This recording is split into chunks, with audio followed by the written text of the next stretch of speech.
منصور بن عمار رحمت اللہ تعالی فرماتے ہیں میرا ایک دینی بھائی تھا، مجھ سے بڑی عقیدت رکھتا تھا، میری نگاہ میں تو بڑا عبادت گزار بھی تھا کیونکہ تہجد بھی پڑھتا تھا، خوف خدا سے رونے والا بھی تھا۔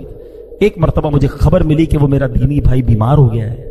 میں اس کے پاس گیا اور دیکھا کہ وہ بہت کمزور ہو چکا ہے، گھر کے درمیان لیٹا ہے، چہرہ اس کا کالا ہو گیا ہے، آنکھیں اس کی نیلی ہو گئی ہیں۔ میں نے کہا بھائی لا الہ الا اللہ کی کثرت کرو، تو اس نے اپنی آنکھیں کھولی، بڑی مشکل سے میری طرف دیکھا، پھر بے ہوش ہو گیا۔ میں نے دوبارہ اسے کہا لا الہ الا اللہ پڑھو، آنکھیں کھولی، مجھے دیکھا، پھر دوبارہ آنکھیں بند کر لی۔ اب میں نے سختی سے اس کو کہا کہ لا الہ الا اللہ پڑھو، کلمہ پڑھو، میں نہ تجھے غسل دوں گا، نہ تجھے کفن پہناؤں گا، نہ تیرا جنازہ پڑھوں گا، کیونکہ وہ بہت کلوز تھا آپ سے۔ تو بندہ پتہ کیا کہتا ہے؟ کہتا حضور میرے اور کلمے کے درمیان رکاوٹ کھڑی کر دی گئی ہے۔ میں نے کہا لا حول ولا قوت الا باللہ، تیری نمازیں کدھر گئیں؟ کہاں گئے روزے، وہ تہجد، وہ راتوں کی دعائیں کدھر گئیں؟ تو وہ کہتا ہے اے منصور میں یہ سارے کام تو کرتا تھا مگر اللہ کی رضا کے لیے نہیں کرتا تھا، میں لوگوں کو دکھانے کے لیے کرتا تھا۔ مجھے تہجد گزار کہا جائے، مجھے عبادت گزار کہا جائے، مجھے نیکوکار کہا جائے، میں لوگوں کے لیے کرتا تھا۔ تنہائی میں جب ہوتا تھا نا اکیلے میں، تو دروازہ بند کرتا تھا تو خوب گناہ کرتا تھا، شراب پیتا تھا، بے حیائی کرتا تھا، بدکاریاں کرتا تھا۔ ایک بار جب میں نے بہت نافرمانی کی تو میں بہت بیمار ہو گیا، مجھے اپنے بچنے کی امید نہیں رہی۔ میں نے قرآن کھولا، اللہ سے معافی مانگی، یا اللہ معاف کر، بہت رویا، پڑھتے پڑھتے اللہ سے معافی مانگی، اللہ کریم نے مجھے شفا دے دی۔ میں پھر گناہ میں پڑ گیا، پھر شیطان کے پیچھے چل پڑا، تھوڑے عرصے بعد پھر بیمار ہوا، ڈاکٹروں نے کہا نہیں بچے گا۔ میں نے پھر قرآن اٹھایا، روتے روتے پھر اللہ سے دعا مانگی، اللہ قرآن کے صدقے بخش دے۔ اللہ نے پھر کرم کیا، مجھے شفا نصیب ہو گئی۔ اے منصور میں پھر باز نہیں آیا، جب شفا ملتی تھی تو گناہ کرتا تھا، بیمار ہوتا تھا تو توبہ کرتا تھا۔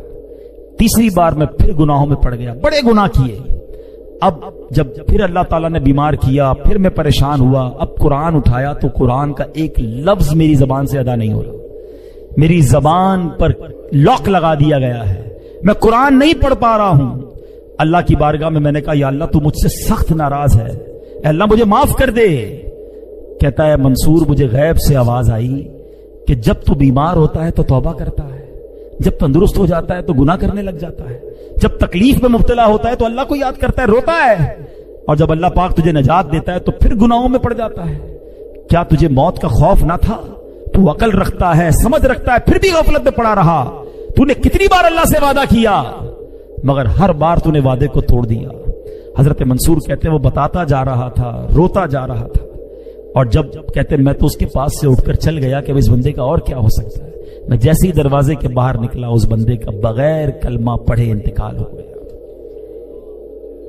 اب سچ بتاؤ ہمارا حال کیا ہے؟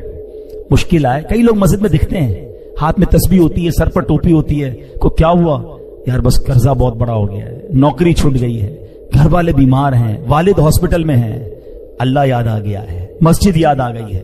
جدھر وہ مسئلہ حل ہوا، جدھر وہ پرابلم ختم ہوئی، بندہ ہی بھاگ گیا مسجد سے دور۔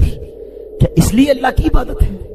اللہ تمہیں اس لیے یاد آتا ہے کہ جب مشکل آئے تو رب یاد آیا، اور اللہ نے آسانی دی تو اسی کی ناراضگی والے کام مت کرو میرے پیارے اسلامی بھائیوں۔ ایسا خوشی میں بھی رب کے ساتھ رب کی رحمت کو پکارتے رہو، عبادت کرتے رہو، اور اگر کوئی تکلیف اور کوئی آزمائش آ جائے پھر بھی ہم اللہ کا در چھوڑ کے کدھر جائیں گے؟